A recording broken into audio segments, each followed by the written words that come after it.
I'm Gary, and this is Coasting with Culture, which is all about combining theme park visits and riding roller coasters with various cultural experiences around the world. Last time, we ended our time in the Lake Garda area with a visit to Movieland, trying out their self-driving ride that you would never see in the United States, and several other attractions at the park, before heading to the adorable indoor theme park, Luna Farm, then ending our evening in Rimini and seeking out coasters at multiple fun fairs. This time, we head to one of the most anticipated parks of the trip, then head out to find a couple more shameless rides in the Rimini area.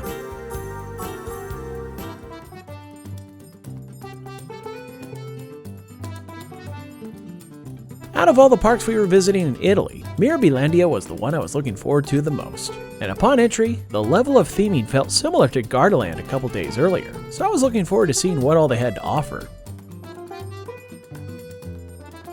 Attendance also happened to be fairly light that day, so our waits would be relatively short for several of the rides, the first of which would be iSpeed, one of Intamin's early LSM coasters, with a layout that feels inspired by some of their smaller hydraulic launch coasters that preceded it, such as Accelerator's Top Hat, Stormrunner's Inversions, and Rita's Low to the Ground Turns. It also seems like they decided to swap the hydraulic launch system with a magnetic system instead, which would be a trend for future launching coasters, as only one more hydraulic coaster opened after this one, and that was Formula Rossa. iSpeed made for a fun ride that felt like a taller but slightly milder version of Maverick at Cedar Point. My only real gripe was with the use of the shoulder harness restraints by Intamin that were commonly used at the time and can be really painful on the head and neck in some of the transitions, but it wasn't bad enough to completely dislike this screen machine. After kicking the day off with one of the park's biggest, we went right to one of its smallest, taking a spin on their L&T Systems Junior coaster.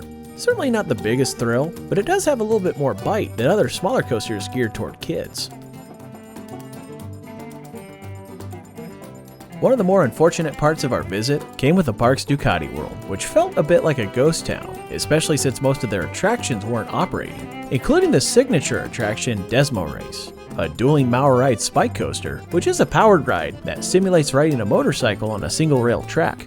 I've yet to experience the model, so it would have been fun to have a chance to try it, but it seems like it wasn't meant to be for this visit. So we moved on to a different powered coaster, Rexplorer, which comes from Mach and races and weaves through the rocks. Then it was on to Gold Digger, an L&T Systems Wild Mouse coaster that, like others of this kind, can be a really fun ride, but not a headliner for the park. That title belongs to the B&M inverted coaster, Katun.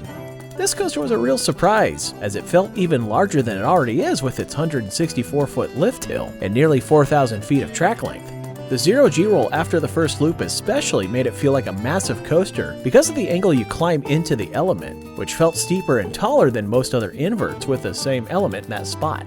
Sure, the layout feels like a typical B&M invert with the order of its inversions and other layout features, but the larger size of those coming before the mid-course break, and the way every drop brings you close to the ground, means that very little of its height goes to waste, and the second half feels inspired by Montu with its tunnels and ground-hugging turns. It wouldn't surprise me if those who rode it had it on the higher end of their inverted coaster rankings.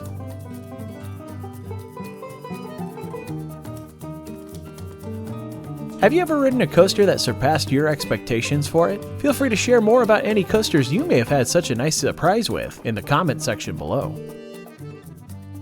In the far back corner is Master Tie, a really interesting Preston and Barbieri creation called the Double Coaster, which is a Mobius coaster that has two tracks switching sides when the train completes the circuit. But unlike most Mobius coasters, this one doesn't stop when it returns to the station. Rather, it completes the run and sends you through the other half as well. The final coaster of Mirabilandia was their Intamin water coaster, Divertical, which offers two different large splash moments, including one from the first drop after the elevator lift hill, and the other after the longer portion of the coaster track.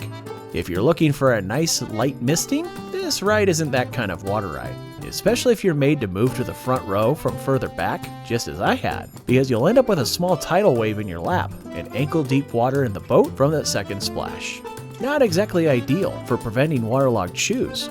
But since we were already wet, we took a ride on Auto Splash, a unique flume ride where instead of logs, you ride in floating cars. And this one has a fairly rare double down style drop. Although not exactly screaming with airtime, it does make the big drop more interesting. Since there wasn't a long line for it, I thought it'd be fun to take a lap on their large Ferris wheel, which offers great views of the park, especially to see the full layout of their larger coasters.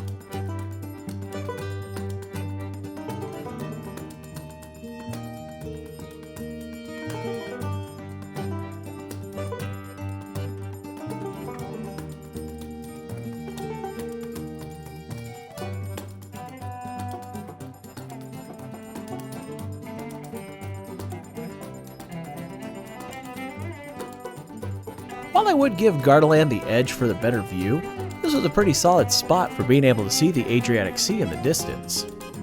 As I was hoping to let my feet finish drying, Rick and Keith took a final ride on Rio Bravo, the park's rapids ride that seems to have some places where staying dry wasn't an option, as shown by the guys when they passed by. Overall, I found Mirabilandia to be an enjoyable park, although it was disappointing to see a whole section essentially not be operational during our visit. But the light crowds and short waits for the rest of the park was a nice trade-off, and I wouldn't hesitate to make a return visit. For now though, we'd head back to Rimini to chill out for a while, and then take a stroll over to Gatto Nero, which gave me my first experience with carbonara. I began to wonder why I had waited so long in life to try out this type of dish, because it was delicious. Once we had a chance to eat, we were back on the road for a short drive to Bellaria Igea Marina. I enjoyed strolling through town and seeing folks just enjoying the evening with friends and family in a relaxed atmosphere. Although we were a bit of an outlier from the rest of the crowd, as we were on a mission, heading to a really small tucked-away amusement park, Parco Giochi Santa Fe, which was down a small alleyway from the main pedestrian path.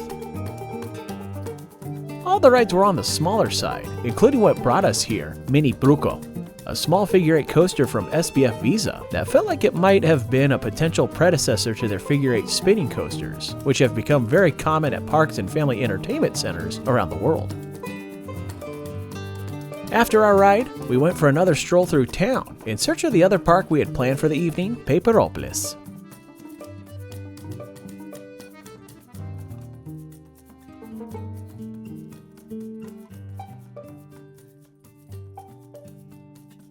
If there was a place that felt like it was set up in someone's backyard, this was it.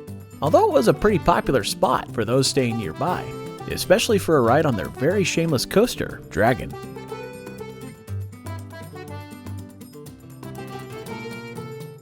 As we headed back to the car, there was a moment where we thought we may have seen another unknown fun fair, but a closer look found it to be a standalone bumper cars ride, so we decided to call it a night.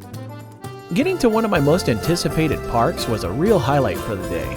I wouldn't hesitate to come back in the future for more rides, especially when one of their signature coasters really exceeded my expectations for it. And after making those 2 evening coaster stops, that'd be the end of our fun fairs and tiny parks along the Adriatic coast. But the next day would give us one last coaster stop in Rimini before taking a day trip for some incredible views in a neighboring country. Thank you for watching this video from Coasting with Culture. If you enjoyed it, please give it a thumbs up and click on the subscribe button to see future videos here on YouTube, like these ones which you may enjoy as well. Additional content can be found at coastingwithculture.com, and you can also follow Coasting with Culture on various social media channels at CoastWCulture for announcements, previews, and updates. Thanks again for watching, and until next time, take care and safe travels.